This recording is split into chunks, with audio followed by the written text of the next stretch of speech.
how to use mytunes AI music generator. So if you want to use mytunes AI music generator, then watch this video. First, make sure that you have a stable internet connection. Now, you need to make sure that you install the application, which is mytunes, and open the application. You'll see a simple home screen, but first you need to go with Get Started. And here you will have a home screen with options like Create Track, Browse Genres, and your library or AI cover. Now choose the genre like pop, loafy, hip hop, or chill beats. For me, I'll choose happy, which is here on the bottom. After that, you'll be asked to type a prompt or describe the vibe you want. Like relaxing sunset vibes, I will write a chill pop song about the place where we used to go with my love.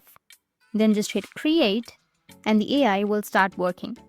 And just within a few seconds, your track will be ready.